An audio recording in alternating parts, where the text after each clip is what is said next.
3 5 15, এখানে কিন্তু মাইনাসটা এখানে থেকে যাবে। খেয়াল করো এই যে মাইনাসটা রয়েছে, এখানে কিন্তু মাইনাসটা থেকে যাবে, কারণ প্লাসে মাইনাসে মাইনাস।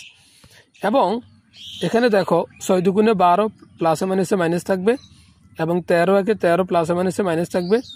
17 এবং 0 গুণ করলে 17 0 0, এবং 10 এবং 1 গুণ করলে 10 1 10, 5 এবং 2 গুণ করলে 5 দুগুণে 10, 4 এবং 3 গুণ করলে 3 4 12। এখন এই জায়গা যদি আমরা খেয়াল করি, তাহলে এখানে আমাদের মাইনাসের 13 এবং 12 মিলি হয় 25, 25 এবং 15 যোগ করলে আমাদের মাইনাসের যে সংখ্যাটা দাঁড়ায় 25 এবং 15 35 40, অর্থাৎ মাইনাসের 40 হয়। আমাদের হচ্ছে মাইনাসের 40। আর এখানে আমাদের প্লাসের কত হয়, এখানে হয় আমাদের 10 10 20, আর 10 10 20 আর রয়েছে 12, অর্থাৎ হচ্ছে 32। তাহলে 40 থেকে 32 বাদ গেলে, অর্থাৎ মাইনাসের এখানে যে আমাদের মাইনাসের যে 40টা রয়েছে সেই মাইনাসের 8টা থাকবে, অর্থাৎ -40 থেকে +32 বাদ যাবে, সেখানে হবে 38। খেয়াল করো এটা কিভাবে হচ্ছে, একটু খেয়াল করো। এক জায়গা হচ্ছে মাইনাসের 40, আরেক জায়গা হচ্ছে প্লাসের 32। এখানে এই দুইটা জায়গায় খেয়াল করো, এখানে হচ্ছে প্লাস, এখানে হচ্ছে মাইনাস। তাহলে প্লাসে মাইনাসে কি হয়, প্লাসে মাইনাসে মাইনাস, অর্থাৎ বিয়োগ করা লাগবে। এই প্লাসে মাইনাসে মাইনাসের অর্থ হচ্ছে আমরা বিয়োগ করব। কত থেকে বিয়োগ করব, 40 থেকে 32টা আমরা বিয়োগ করব।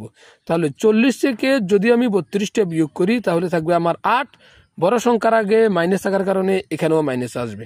ক্লিয়ার তো? বুঝতে পেরেছো তো ভাইয়া? বুঝতে পেরেছো তো? এখন খেয়াল করো, এখন আমাদের সুতরাং নির্ণয় গড়ের সূত্রটা আমরা এখানে লিখব a plus summation fi into u i ভাগ n ইন্টু এইচ। এখানে আমরা যদি খেয়াল করি যে আমাদের এর মানটা কিন্তু তোমাদেরকে ব্যাখ্যা করা হয়নি, কিভাবে এর মানটা আমরা এখানে বের করি। এর মানটা হচ্ছে, এখানে আমাদের সংখ্যাটা কত রয়েছে খেয়াল করো, এখানে রয়েছে আমাদের 60, এখানে রয়েছে 60।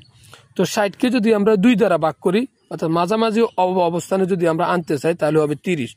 তাহলে এখানে আমাদের 30 কোন জায়গায় রয়েছে খেয়াল করো, এখানে হচ্ছে 5, এখানে রয়েছে 6, 5 আর 6 যোগ করলে 11, 30 হয় না। 11 এবং 13 যদি আমরা যোগ করি তাহলে হয় 24, তাহলে এই গড়ও 30 হয় না। এবং 24 এবং 17, এই 24 এবং 17 যদি কোনো আমরা কি করি, যোগ করি, তাহলে হয় 41। তাহলে এখানে কিন্তু 30 থাকে, অর্থাৎ মোট কথাটা হচ্ছে এই জায়গার এই গড়টা কিন্তু আমাদের 30 থাকে, যে কারণে আমাদের এখানে এর গড়। তাহলে কিভাবে এর গড়টা আমরা বের করলাম, আমি আরেকবার